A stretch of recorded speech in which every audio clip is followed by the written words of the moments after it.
Hello everyone and welcome to another live from the workshop, and today is going to be the first in the Third Doctors series. Obviously we're going to be doing various Third Doctor customs, but today we are going to be doing the Third Doctor as he appeared in the Monster of Peladon. Now what interested me about this figure is that it's a variant where, first of all, he has his coat open for a lot of it, but also we get to see the waistcoat and everything underneath. Now, originally, I thought about using a regenerated Fourth Doctor figure, as that does have the waistcoat sculpt underneath. However, I realised that it would mean having to glue on the tie, which would probably constantly come off, and also it would mean having to find a way to open the jacket more so you could see the waistcoat. And unfortunately, the Third Doctor jacket is not an easy thing to sort of re-sculpt to show that it would be open. So I tried to think about the best way of making this, and originally I planned to use one of the Third Doctor's bow tie pieces like this that usually goes on the shirt front, and then try and re-sculpt it so it fits on the front. And when I was looking through my parts box for this, I actually came across the piece that I have used, which is this piece. Now this is from a Clockwork, Series 2 Clockwork Man figure. I believe it was the black or blue one. I think it was the black one. Anyway, so I decided to use that as it had the right shape and it had the bow tie and everything. And then all I've done is I've sculpted on the waistcoat. Now what this means, it's quite, and also I just want to say as well that people asking, oh, how did I split this apart? I didn't actually split it apart myself. It actually just came apart. It was very loosely fitted to begin with. But anyway, so once the shirt front goes back in and the shirt goes in, obviously this is quite a loose fit at the moment because everything's not in it. But it does mean that the coat is much more open at the front where I've re-sculpted it, which is good, because then it's really going to have the look that I want, and it's going to have the much more sort of open shirted look. But first things first is to paint up the body. So I am actually not going to put those two together because I can paint them individually. But yeah, so the first thing to do is paint the body part of this figure. So let's start off with that.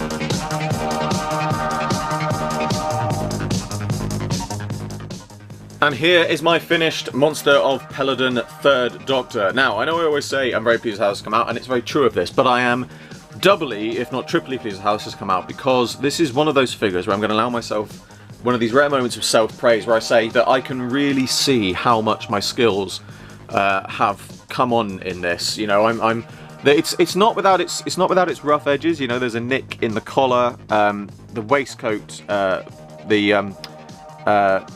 bow tie and shirt piece are slightly askew, and the waistcoat detailing could have been a little better in places, but just generally I think it's still come out very well. I hope the green comes up on camera. In the hand it is a very sort of dark teal green, and the black really does stand out. I'm not sure how well that's going to come up on camera though.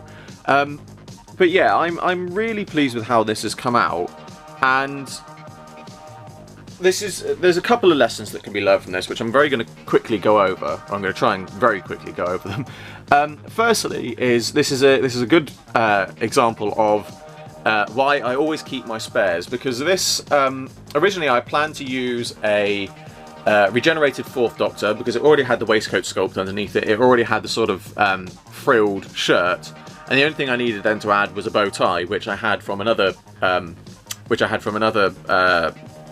Third Doctor shirt piece. And I was rummaging around, looking for that third Doctor shirt piece, and I came across this piece, which is from a Clockwork Man Series 2 new series figure. It's been in the bottom of my box since, honestly, before I started YouTube. I've had it in pieces, and I looked at this and I thought, oh well, you know, I didn't really want to destroy a third Doctor shirt piece because they usually come in quite useful at times. So I thought, well, you know, I'll have a look and see what state the other ones are in. But if not, I can always take the bow tie off this one and use that. And then I looked at it and I looked at the third Doctor in the Monster of Peladon, and I thought, well, actually, I need the frilled shirt. I mean, I've already got it on the regenerated fourth Doctor figure, but at that time I had to buy another one of those, and I already had a spare third Doctor body, but I didn't have the shirt front piece I wanted. So I was thinking, well, I've either got to re-sculpt it or I've got to buy another figure. And then the more I looked at it, I thought, well, why don't I just use that shirt piece, because it's got the frilled shirt and it's got the bow tie, it's got everything I need. And so finally, after it spending literally years in the bottom of my spare parts box, I found a use for it, and it works so well. And if anybody's planning on making this figure, that's what I would recommend using if you're going to make this, because it does fit in place brilliantly. It looks perfect, and it really does look the part. Now, the other thing that I want to mention with this figure is the reason that I'm so pleased with it, as I said, because it shows the progression of my skills. But at the same time, this is a perfect lesson for people who... I often get people coming to say to me saying, I'd love to make custom figures, but I don't have the skills, or I'd love to make custom figures, but I'm not very good. If you go back and look at, for example, my Night of the Doctor, 8th Doctor figure, it was one of the first ones I put on YouTube, first custom figure showcase ones I put on YouTube, but it was also actually one of the first custom figures I'd ever made. I look back at that, and you can look back at that, and it's so rough around the edges. The detailing is terrible. The paint's really thick, and it just looks bad by today's standards. I'm still very pleased with it as a figure, but I look at it back then, and I think that's where my skills were.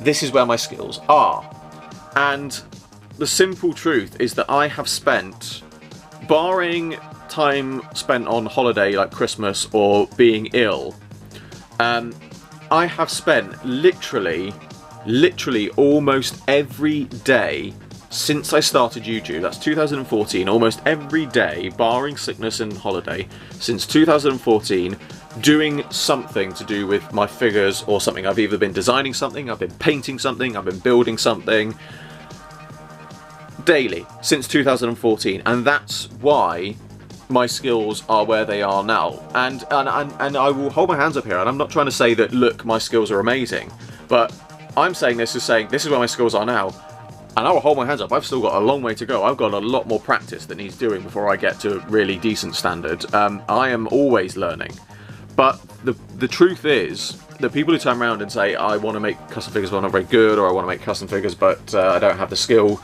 I didn't have the skill. I had to practice, and you've got to, this is the point, you've got to be willing to put the work and determination in if you want good results. That's the simple truth. And what I love about this figure is it did present a challenge. You know, I had to utilize bits that I didn't think I would ever use. I had to sculpt on new bits. I had to basically you know, chop and change bits of the figure, like where I've had to cut off the jacket and then obviously sculpt it. And the nice thing about the sculpting of the waistcoat is it means that the jacket stays open slightly. But these are all things that, you know, I had to work them out. I had to think about them. I had to plan ahead for them. I had to plan around things that might happen. But the simple truth is that without that planning, the figure wouldn't have come out as good as it did. And again, I'm saying this, so I'll hold my hands up and say this figure isn't perfect. There's lots of things on it that need to be done. But if people are looking at this thinking, I'd love to make that, but I don't have the, you know, I don't have the skills, or, you know, I don't think I'm going to be very good at it, who cares? Make it anyway. Learn by doing. Make it, and then look at the finished result, and then think, right, where could I have gone? What could I do better? You know, learn by doing. That's the simple truth. And I think this figure is a perfect example of this, because not only well, let me think of this. As far as I am aware, I'll be very careful here because I could be wrong. I could hold my hands up. Once again, I very well could be wrong on this, but I don't think I've ever seen anyone make this as a custom figure. Or at least the Monster of Peladon 3rd Doctor as a custom figure. So, I am sure I'm not the first person to do it. Just because I say I haven't seen somebody do it doesn't mean somebody hasn't. But the point is that now it's been done, people can see how it's been done, people can see how it's come together, and hey, for all I know, somebody's going to make this, they're going to say, oh, well, I've made this, I don't think it's very good, and it's going to be better than mine.